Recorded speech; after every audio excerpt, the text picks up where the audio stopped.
मित्रों नमो नमः। आप लोग कैसे हैं? और आज हम लोग संस्कृत साहित्यम चैनल में सी टेट के प्रीवियस ईयर के कुछ चुनिंदे क्वेश्चन जो पिछले वर्षों पूछे गए इन्वायरमेंट के कुछ 30 क्वेश्चन लेकर आज आया हूँ। तो इसमें आप लोग जानते हैं सी टेट का पैसेज और पर्यावरण जो है ये एनसीईआरटी कंटेंट होता है, उसी पर आज हम लोग चर्चा करेंगे। तो इसमें 61 नंबर जो क्वेश्चन है, पहला क्वेश्चन इसमें आया है कि कोई व्यक्ति 29 नवंबर 2019 को एक एक्सप्रेस ट्रेन में सूरत यानी गुजरात से नागरकोइल केरल जाने के लिए बैठा है। यह ट्रेन सूरत से 19:45 बजे चली और 1 दिसंबर 2019 को 11:45 पे नागरकोइली पहुंची। यदि सूरत के नागरकोइली के बीच ट्रेन मार्ग की दूरी 2120 किलोमीटर है तो इस यात्रा में ट्रेन की औसत चाल क्या है? तो मित्रों इसके दो ऑप्शन पर संदेह बताया गया था, लेकिन आयोग जो है इसको 53 किमी माना था। आयोग इसको 53 किमी माना था और कोचिंग वाले भी क्या बोलते 132.5 किमी बता रहे हैं ना कि इसका सटीक आंसर था 33 किमी। इसी प्रकार हम दूसरे क्वेश्चन पर चलेंगे जो 62 नंबर का क्वेश्चन है। तो 62 नंबर क्वेश्चन में एक पूछा गया था निम्नलिखित में कौन अंतर्राष्ट्रीय ख्याति प्राप्त वेट लिफ्टर है। ये शब्द बड़ा कीमती है खेल जगत का कि निम्नलिखित में कौन अंतर्राष्ट्रीय ख्याति प्राप्त वेट लिफ्टर है। तो इसमें देखिए 4 ऑप्शन है, सुमिता विलियम, और जो दूसरा ऑप्शन है बछेंद्री पाल है, तीसरा जो आपका सूर्यमणि है, और इसका चौथा ऑप्शन है कर्णम मल्लेश्वरी। इसका राइट आंसर जो होगा बछेंद्री पाल यानी निम्नलिखित में कौन सा अंतर्राष्ट्रीय ख्याति प्राप्त वेट लिफ्टर है? तो बछेंद्री पाल। ये कई बार सवाल अच्छे परीक्षाओं में पूछा गया था। और 63 नंबर क्वेश्चन पे चलेंगे अगले क्वेश्चन की श्रेणी में। नीचे दिया गया कौन सा समूह जड़ों का, यानी ये देखिए बड़ा इंपॉर्टेंट, कौन जड़ और तना पूछा जाता है ना, तो जड़। तो पहला ऑप्शन है चुकंदर आलू अदरक, दूसरा गाजर हल्दी अदरक, और तीसरा शकरकंदी मूली हल्दी, और चौथा है आपका गाजर चुकंदर मूली। तो इसका राइट आंसर जो है कई बार आया था, ये जो है आपका ये जड़ के श्रेणी में आता है, यानी गाजर चुकंदर मूली ये आपका जड़ होता है। और 64 नंबर क्वेश्चन चलेंगे रेगिस्तानी ओक, एनसीईआरटी कंटेंट है ये। रेगिस्तानी ओक नाम का पेड़ है जो पाया जाता है, कहाँ पाया जाता है? ये रेगिस्तानी एक ओक जो होता है आपका ऑस्ट्रेलिया में पाया जाता है। ये ऑस्ट्रेलिया, इसका जो बी वाला ऑप्शन है सही। इसमें आप 4 ऑप्शन थे अबू धाबी जो दुबई होता है, और जो बी ऑप्शन ऑस्ट्रेलिया, तीसरा आपका राजस्थान के रेगिस्तान में, और चौथा अरब संयुक्त राज्य अमीरात में। तो इसका सटीक आंसर होगा ऑस्ट्रेलिया में पाया जाता है। तो मित्रों इसी प्रकार हम लोग चलेंगे अब चलेंगे हम लोग 65 नंबर क्वेश्चन पे। 65 इधर आ जाओ। 65 नंबर कूट दिया है निपेंथिस वह पौधा है जो शिकार करता है के विषय में नीचे दिए गए कथनों पर विचार कीजिए। इसका पहला ऑप्शन है कूट किया गया, इसमें दिया यह पौधा ऑस्ट्रेलिया इंडोनेशिया और भारत के मेघालय में पाया जाता है। सही बात है। इसका आकार घड़े जैसा होता है और इसका मुंह एक पत्ती से ढका होता है। और सी ऑप्शन इसका यह केवल छोटे कीड़ों मकोड़ों को फंसाकर उनका शिकार करता है। जो डी ऑप्शन है यह छोटे कीड़े मकोड़ों को खींचने के लिए मोहक आवाज़ निकालता है और इसमें फंस जाते हैं और बाहर नहीं निकल पाते इसका। तो इसमें आपका जो ए बी और सी वाला ऑप्शन सही है, और जो आपका ये जो डी ऑप्शन है ये गलत है, ये सही नहीं है। आज का जो आपका ये जो चौथा ऑप्शन यानी दिया इसमें ऑप्शनों में जो कि जो चौथा ऑप्शन ए बी और सी यानी ए वाला ऑप्शन और बी और सी ऑप्शन सही है। तो इस बार एक बार और देख लिया जाए। इसमें सही से यही दिया कि यह ऑस्ट्रेलिया में, इंडोनेशिया भारत मेघालय में पाया जाता। सही बात है। और इसका आकार घड़े जैसा होता है और इसका मुंह पत्ती से ढका होता है, ये भी सही है। और इसका तीसरा ऑप्शन यह केवल छोटे कीड़े मकोड़े फंसा कर उनका शिकार करता है। यही राइट, और बाकी जो डी वाला ऑप्शन है वो गलत है।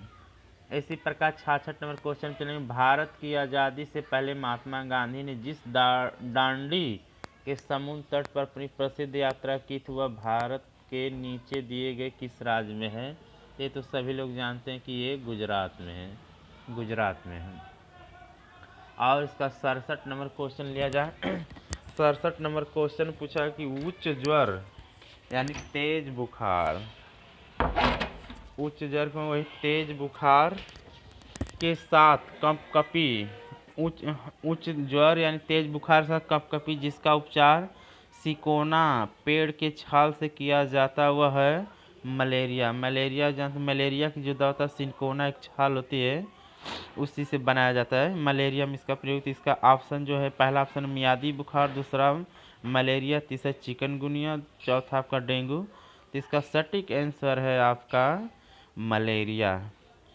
इसी प्रकार और अगले क्वेश्चन चलेंगे हम लोग। ये 68 नंबर क्वेश्चन, 68 नंबर ये रीजनिंग का क्वेश्चन है। इसमें दिया, इसको पढ़ा जाए कि किसी डॉक्टर का घर यक्स पर स्थित है तथा उसका अस्पताल वाई पर स्थित है। डॉक्टर के घर से अस्पताल जाने के लिए कोई सीधी सड़क नहीं, अतः डॉक्टर पहले ए पर जाते हैं और यक्स के ठीक पूर्व में 600 मीटर की दूरी पर फिर वह बी पर जाते हैं जो ए के ठीक दक्षिण में 450 मीटर की दूरी पर, फिर वह सी पर जाते हैं जो बी के ठीक पश्चिम में 120 मीटर की दूरी पर, अंत में वायु अपने अस्पताल पहुंचते हैं जो सी के ठीक उत्तर में 90 मीटर की दूरी पर। अस्पताल के सापेक्ष डॉक्टर के घर का सही दिशा क्या है? तो आयोग का मानना था ये जो आपका इसका सही आंसर होगा बी वाला उत्तर और दक्षिण। और 69 नंबर क्वेश्चन है 69। चेराओ नाच कहाँ का? चेराओ नाच कहाँ का? तो मित्रों ये बड़े आदिवासियों का नृत्य है मिजोरम में। मिजोरम जो आपका ये बी वाला ऑप्शन सही है। तो इसमें दिया है 4 ऑप्शन दिया है झारखंड, मिजोरम, मणिपुर, मेघालय। तो जो चेराओ जो नृत्य होता है ये मिजोरम का है। जुकाम हो गया मित्रों, माफ करिएगा। और 70 नंबर क्वेश्चन पे चलेंगे। 70 नंबर जो एनसीईआरटी कंटेंट है, तमिलनाडु के निकटवर्ती राज्य। इसका पहला ऑप्शन आंध्र प्रदेश, उड़ीसा, कर्नाटक। बी वाला आपका केरल, आंध्र प्रदेश, महाराष्ट्र। 80 है कर्नाटक, छत्तीसगढ़, केरल। और 70 नंबर और चौथा नंबर ऑप्शन है आपका आंध्र प्रदेश, केरल, कर्नाटक। तो आयोग इसी को माना था आंध्र प्रदेश, केरल और कर्नाटक। जो चौथा ऑप्शन इसका राइट सही है। और 71 नंबर क्वेश्चन चलेंगे। एनसीएफ 2005 के अनुसार निम्नलिखित में से क्या प्राथमिक स्तर पर पर्यावरण अध्ययन शिक्षण का उद्देश्य नहीं दिखता बढ़िया है। यानी एनसीएफ 2005 के अनुसार निम्नलिखित में से क्या प्राथमिक स्तर पर्यावरण का अध्ययन शिक्षण का उद्देश्य नहीं। तो इसका राइट आंसर होगा, इसका राइट आंसर चौथा है कि पर्यावरणीय समझ के द्वारा बच्चों को सटीक संख्यात्मक कौशलों का विकास करना। यानी इसका चौथा ऑप्शन पर्यावरणीय समझ के द्वारा बच्चों में सटीक संख्यात्मक कौशलों का विकास करना। अब इसके बाद फिर चलेंगे अगले क्वेश्चन पर जो 72 नंबर क्वेश्चन है। पर्यावरण अध्ययन कक्षाओं में 3 से लेकर 5 के लिए एक विषय क्षेत्र जो संकलित है। तो इसका आप पहला ऑप्शन है विज्ञान की अवधारणाओं मुद्दों पर। बी ऑप्शन है पर्यावरण शिक्षा सामाजिक अध्ययन और विज्ञान की अवधारणा और मुद्दों को। तीसरा विज्ञान और सामाजिक विज्ञान की अवधारणा और मुद्दों को। चौथा ऑप्शन आपका पर्यावरणीय शिक्षा और विज्ञान की अवधारणा और मुद्दों को। इसका सटीक 72 नंबर क्वेश्चन का जो सटीक आंसर होगा ये आपका ये बी वाला ऑप्शन सही है। इसके बाद 73 नंबर क्वेश्चन चलेंगे। 73 निम्नलिखित में से क्या पर्यावरण अध्ययन है संदर्भ में सही है। यानी निम्नलिखित पर्यावरण के अध्ययन में संदर्भ सही है। तो ये कूट किया गया, इसमें दिया पर्यावरण अध्ययन एक विषय है जो 1 से 5 तक की कक्षाओं में पढ़ाया जाता है। 1 से 2 की कक्षाओं के लिए भाषा और गणित के माध्यम से पर्यावरण पढ़ाया जाता है। और तीसरा ऑप्शन इसका 2, 3 और 4 की कक्षाओं के लिए पर्यावरण अध्ययन से जुड़े मुद्दों मुद्दों को भाषा और गणित के माध्यम से पढ़ाया जाता है। चौथा, 1 से 2 तक की कक्षाओं के लिए पर्यावरण अध्ययन से जुड़े मुद्दे विज्ञान और सामाजिक विज्ञान के द्वारा पढ़ाया जाता है। तो इसका राइट आंसर होगा ए, चौथे वाला ऑप्शन इसमें सही है। ऐसा 74 नंबर क्वेश्चन चलेंगे कि बच्चों को पर्यावरण अध्ययन को सीखने के लिए खोजने के द्वारा पर्याप्त समय दिया जाता यह इंगित करता है। इसका राइट आंसर होगा आपका तीसरे नंबर सही हो गया कि पर्यावरण अध्ययन बाल केंद्रित होता है। सही बात, पर्यावरण अध्ययन बाल केंद्रित होता है। आज से 75 नंबर क्वेश्चन चलेंगे। 75 नंबर लगाइए। 75 नंबर क्वेश्चन, निम्नलिखित में से कौन पर्यावरण अध्ययन पाठ्यक्रम के सुझावित प्रकरणों का उपकरण है। तो इसका वही अब इसका पहला ऑप्शन परिवार और मित्र, दूसरा भोजन और तीसरा आपका जानवर, चौथा हम चीज़ों को कैसे बनाते हैं। तो इसका एनसीईआरटी कंटेंट है। इसका सटीक आंसर है जानवर। और 76 नंबर को, निम्नलिखित में से क्या पर्यावरण अध्ययन के शिक्षक के लिए वांछनीय गतिविधि। तो इसका 4 ऑप्शन पढ़ा जाए। विभिन्न कक्षाओं को बहुसांस्कृतिक क्षेत्रों को संबोधित करना। बी वाला ऑप्शन, पर्यावरण अध्ययन की अवधारणाओं से संबंधित महत्वपूर्ण सूचनाओं को बच्चों को देने के लिए प्रेरित करना। तीसरा, पर्यावरण अध्ययन के 6 प्रकरणों का रेखीय आयोजन करना। चौथा, केवल पाठ्य पुस्तकों पर आश्रित होना। तो 76 नंबर का जो आपका ये दूसरा वाला ऑप्शन जो है राइट सही हो रहा है। पर्यावरण अध्ययन की अवधारणाओं से संबंधित महत्वपूर्ण सूचनाओं को देने के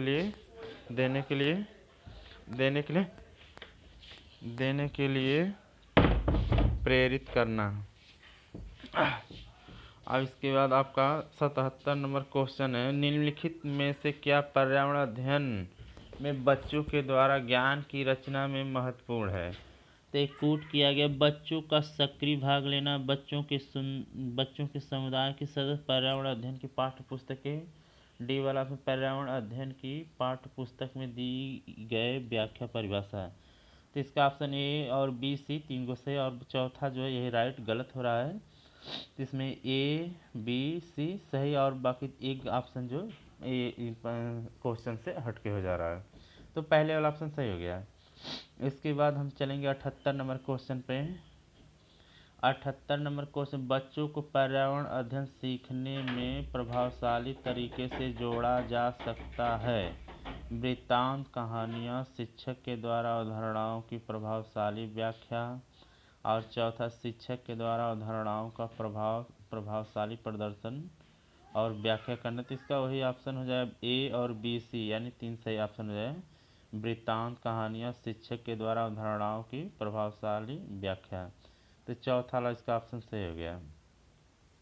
इसी प्रकार 79 को पर्यावरण 79 नंबर क्वेश्चन चलेंगे, पर्यावरण अध्ययन के शिक्षक के द्वारा बच्चों को जानवरों का अवलोकन और उनका चित्र बनाने को प्रेरित करने का उद्देश्य है।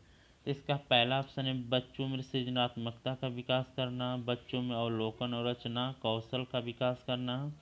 और सी ऑप्शन है बच्चों में सौंदर्यगत संवेदना का विकास करना। इसका राइट आंसर होगा यही पहले वाला आया है, बच्चों में सृजनात्मकता का यानी चिंतन विकास करना है, सृजनात्मकता का विकास करना। और इसके बाद अब चलेंगे हम 80 नंबर क्वेश्चन पे। पर्यावरण अध्ययन में शिल्प कला और चित्रकला को समूह में करके सीखने पर बल दिया जाता है। एक कोट किया गया, तो इसका 4 ऑप्शन पढ़ेंगे। कक्षा के अनुशासनहीनता को रोकने के लिए समूह में सीखना शिक्षकों के लिए एक आसान और बहुत प्रभावशाली युक्ति है। बी ऑप्शन, समूह में सीखना सहपाठी द्वारा सीखने प्रोत्साहित करता है। और सी ऑप्शन, समूह में सीखने कक्षा में सामाजिक अंतःक्रिया को बेहतर करना। डी ऑप्शन, समूह में सीखना पर्यावरण अध्ययन के पाठ्यक्रम को समय पर पूरा करने में सहायता करना। तो इसका सही आंसर बी और सी, तो यानी होगा इसका आंसर होगा समूह में सीखना सहपाठी द्वारा सीखने को प्रोत्साहित करना, और सी ऑप्शन आपका समूह में सीखना कक्षा में सामाजिक अंतःक्रिया को बेहतर करना। और 81 नंबर क्वेश्चन, निम्नलिखित में से क्या पर्यावरण अध्ययन को सीखने का सबसे प्रभावशाली संसाधन है। परिवार के समुदाय के सदस्य, समाचार पत्र, कक्षा। तो इसका ऑप्शन हो जाएगा वही ए बी, यानी परिवार के सदस्य, समुदाय के सदस्य और समाचार पत्र, यानी बी आपका ये तीसरे वाला ऑप्शन सही हो गया। इसका 82 नंबर चलेंगे। निम्नलिखित में से निम्नलिखित सीखने के कौन कौन से सिद्धांत का पर्यावरण अध्ययन में अनुसरण होता है? इसका राइट आंसर वैश्विक, स्थानीय, अमूर्त से मूर्त, अज्ञात से ज्ञात की ओर, अज्ञात से ज्ञात की ओर। इसका पहला ऑप्शन है वैश्विक से स्थानीय की ओर। ऐसे अब 83 नंबर क्वेश्चन चलेंगे। निम्नलिखित में से कौन सा पर्यावरण अध्ययन में सीखने का रचनात्मक आकलन का संसाधन नहीं है? इसका राइट आंसर होगा पोर्टफोलियो। राइट नहीं, इसका 4 ऑप्शन पड़ा है। पोर्टफोलियो, क्रम निर्धारण मापनी, वर्ण अभिलेख और वार्षिक उपलब्धि परीक्षण। तो इसका राइट आंसर होगा चौथा कि वार्षिक उपलब्धि परीक्षण। अब इसका 84 क्वेश्चन। निम्नलिखित में से किसको पर्यावरण अध्ययन में बच्चों के आकलन में दूर करना चाहिए? बच्चों के उत्तरों को सही या गलत आंकना। और बी दूसरा ऑप्शन है कक्षा 5 की पर्यावरण पाठ्य पुस्तक को प्रत्येक पाठ के अंत में दिए गए आज हमने क्या सीखा पर चर्चा करना चाहिए। और आपका तीसरा है ऑप्शन आकलन के संकेतों का उपयोग। चौथा बच्चों को सीखने में गुणात्मक आकलन। तो इसका राइट आंसर होगा बच्चों के उत्तरों को सही या गलत में आंकना, सही या गलत में आंकना। इसके बाद आपका 85 नंबर क्वेश्चन है कि एक कक्षा 5 की शिक्षक एक क्रियाकलाप का संचालन करती है जिसमें वह कक्षा के बच्चों से फर्श पर चीनी के कुछ दाने डालने को कहती है और उनको चींटियों के आने का इंतजार करने को कहती है। बच्चों को इस क्रियाकलाप को यथार्थपूर्ण सीखने को मिल सकता है यदि वह शिक्षक। इसका राइट आंसर जो तीसरा होगा बच्चों को क्रियाकलाप का अवलोकन, अनुभव साझा और उस पर चर्चा करने को प्रेरित करता है। इसका तीसरा नंबर सही हो जाएगा। और इसके बाद 86 क्वेश्चन है आपका नीचे दिए गई सूची पर विचार के नीचे दी गई सूची पर विचार। कछुआ, घड़ियाल, कौवा, बत्तख, मछली। कछुआ, घड़ियाल, कौवा, बत्तख, मछली। इस सूची में कौन सा दूसरे से भिन्न है? तो कौवा जो है आपका ये आकाश में रहता है और मछली, घड़ियाल, कछुआ ये सब जल में रहते हैं। इसका बी वाला ऑप्शन सही हो गया। इसके बाद 87 नंबर क्वेश्चन में एक कूट किया गया है कॉलम ए कॉलम 2 से। ये दिया हांगकांग किसी भी करी के साथ उबला टैपिकोवा। बी ऑप्शन है आपका केरल। सरसों के तेल में बनी मछली से कश्मीर। नारियल के तेल में बने समुंदर की मछली। डी ऑप्शन है छोले भटूरे। और आपका पांचवा है गोवा। जो चौथा ऑप्शन है पकाया हुआ सांप का मांस। तो इसका दूसरा वाला ऑप्शन सही है ए। इसका दूसरा वाला ऑप्शन राइट सही हो जा रहा है ए सही हो जाए। इसके बाद आपका 88 नंबर क्वेश्चन। नीचे दिए गए पक्षियों की कौन सी प्रजाति झटके से अपनी गर्दन को पीछे करती है? बहुत इसको कई बार पूछा गया था। इसका राइट आंसर हो जाएगा मैना चिड़ै। जो मैना होती है झटके से अपने गर्दन को मोड़ लेती है। इसके बाद 88 को 89 चलेंगे। 89 घरों के नीचे दिए गए विवरणों का विचार किया। राजस्थान के गांव के लोग मिट्टी के घरों जिनका छतें कटीली झाड़ियों की होती रहती है। और दूसरा ऑप्शन है मनाली हिमाचल प्रदेश घर बांसों के खंभों बनाए जाते हैं। तीसरा आपका लेह में पत्थर के 2 मंजिल घर बनाए नीचे मंजिल पर जरूरत का सामान जानवरों को रखते। इसका सही ऑप्शन ए और सी हो जाए। ये जो तीसरा ऑप्शन सही इसमें, यानी पहला राजस्थान के गांव के कुछ लोग मिट्टी के घरों जिनकी छतें कटील झाड़ी के होते हैं। और तीसरा आपका सी लेह में पत्थर के 2 मंजिले घर बनाए गए नीचे मंजिल पर जरूरत का सामान जानवरों को रखते हैं। 90 नंबर क्वेश्चन चला जाए। 90 नंबर हाथियों के विषय में नीचे दी गई कथन पर विचार कीजिए। तो ये दिया कि हाथी बहुत कम आराम करते हैं। यह एक दिन में केवल 2 से 4 घंटे सोता है। दूसरा आपका एक बड़ा हाथी दिन में 200 केजी अधिक पत्तियों झाड़ियाँ खा लेता है। तीसरा ऑप्शन आपका सी ऑप्शन, इन्हें पानी और कीचड़ में खेलना बहुत बहुत भाता है, इससे इनके शरीर को ठंडक मिलता है। चौथा ऑप्शन, किसी हाथियों के झुंड में सबसे बुजुर्ग हथनी ही सभी फैसला लेती है, तो इसका ऑप्शन ए, सी, डी, ए, यानी इसका सही आंसर है सी, डी और ए तीसरा वाला ऑप्शन सही हो गया। मित्रों, आज के लिए बस इतना ही। जो भी कमेंट के माध्यम से सुझाव देना चाहते दे सकते हैं। संस्कृतम साहित्यम चैनल में आप लोगों का हार्दिक अभिनंदन है। लाइक कमेंट करना न भूलिएगा साथियों, और इसी चैनल को अगर नेक्स्ट वीडियो में आज मिलेंगे। आज के लिए बस इतना ही। नमो नमः।